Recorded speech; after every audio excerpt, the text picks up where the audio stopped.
Ibu bapak, suster, saudara-saudari yang terkasih,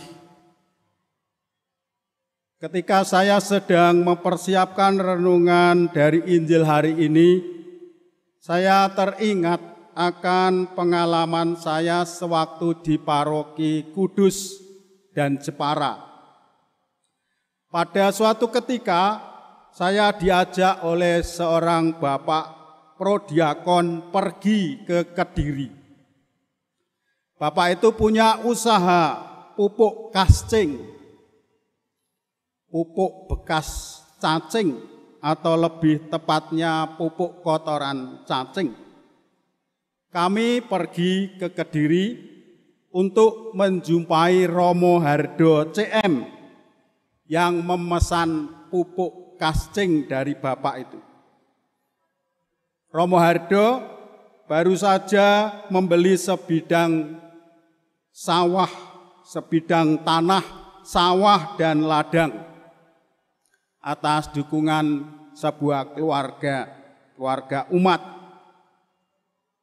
Tanah itu dijual oleh pemiliknya karena setelah disewa oleh perusahaan pengadaan bibit sayuran, tanah itu menjadi tidak subur.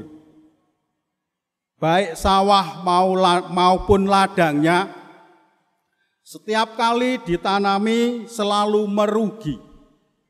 Akhirnya bapak yang memiliki tanah itu frustrasi dan menjual tanahnya kepada Romo Hardo CM itu. Oleh Romo Hardo, tanah itu diolah kembali dengan sistem pertanian organik, salah satunya metodenya yakni memakai pupuk kascing. Setelah tanah itu diolah secara intensif dengan sistem organik, sawah yang luasnya tidak lebih dari 1,5 hektar menghasilkan 8 ton padi pada waktu panen perdana, sehingga bisa menghasilkan sekitar 40 juta rupiah pada saat itu. Ladang atau kebunnya pun diolah menjadi kebun sayur yang subur, dan ketika sayur-sayur itu sudah siap untuk dipanen, umat parokinya datang untuk membeli sayur-sayur itu dengan memetik sendiri.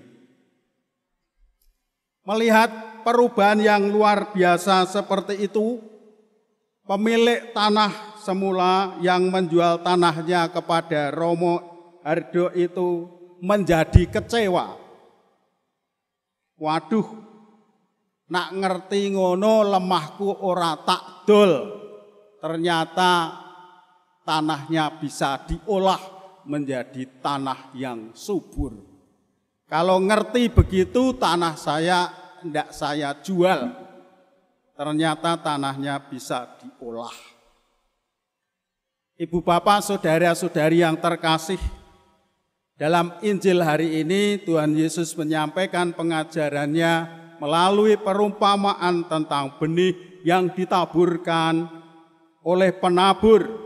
Dan benih itu jatuh di berbagai macam tanah. Benih yang jatuh di tanah yang baik akan menghasilkan buah yang berlimpah. Melalui perumpamaan ini Tuhan Yesus tidak akan mengajarkan tentang pertanian, melainkan bahwa benih yang dimaksud adalah sabda Allah. Dan tanah adalah pribadi-pribadi atau orang yang mendengarkan sabda Tuhan itu, atau kita semua. Tanah itu adalah kita, terlebih mau menunjuk kepada batin, hati, atau rohani kita, karena sabda Tuhan itu bersifat rohani. Dan Tuhan Yesus mengharapkan kita para pengikutnya, kita para muridnya, mau menjadi tanah yang baik. Sebagaimana kisah tentang tanah Romo Hardo yang telah saya sampaikan tadi, agar kita memiliki tanah yang baik, kita mesti harus mau mengolah tanah kita itu. Karena tanah itu adalah batin, hati atau rohani kita, maka jika kita mau sabda Tuhan yang tertanam dalam diri kita tumbuh subur dan menghasilkan buah yang melimpah, kita mestinya mau atau seharusnya mau untuk mengolah hidup rohani kita. Dan apabila kita tidak mau atau kurang minat untuk mengolah hidup rohani kita, kita akan menjadi tanah yang di pinggir jalan, tanah yang berbatu-batu, tanah yang ditumbuhi semak duri. Benih yang jatuh di tanah-tanah seperti itu akan mati dan tidak menghasilkan buah. Lalu apa saja jalan atau cara untuk mengolah hidup rohani kita? Yang pertama adalah kebiasaan doa pribadi. Melalui doa pribadi kita membangun relasi pribadi, relasi hati dengan hati Tuhan, hati Yesus yang Maha Kudus, hati yang penuh cinta. Yang kedua, merayakan sakramen-sakramen gereja, dimulai dari sakramen tobat dan berpuncak pada sakramen Ekaristi. Sakramen tobat itu penting, ibarat kita mencabuti duri-duri yang tumbuh dalam diri kita, dalam tanah kita, dalam diri kita. Yang ketiga adalah retret. Mungkin banyak orang Katolik yang belum pernah atau sangat jarang mengikuti retret. Pengalaman retret merupakan pengalaman pengolahan batin yang sungguh luar biasa bagi mereka yang telah mengalaminya. Yang keempat adalah puasa atau mati raga atau berpantang, tentu bagi yang mampu, yang kuat untuk menjalaninya. Dan yang kelima, dalam menjalani keempat hal tersebut, hendaknya dilakukan dengan semangat yang rela, yang ikhlas, tulus, dan bahkan bisa dilakukan sebagai bentuk penitensi atas dosa-dosa masa lalu kita. Kalau pengolahan hidup rohani seperti itu kita lakukan, batin kita, hati kita, rohani kita akan menjadi subur ketika menerima tebaran atau taburan sabda Tuhan yang senantiasa Tuhan sampaikan, Tuhan taburkan kepada kita. Hidup kita akan berbuah melimpah seperti tanaman padi yang berbuah dengan banyak manfaat.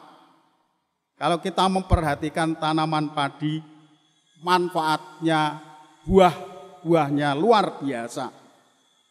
Jeraminya untuk makan sapi, berasnya dibuat nasi untuk makan manusia, dedaknya untuk makan ternak, kulit padinya untuk media tanam atau pupuk, air cucian beras atau lerinya bisa dijadikan pupuk cair, dan masih banyak lagi manfaat dari tanaman padi dan buahnya.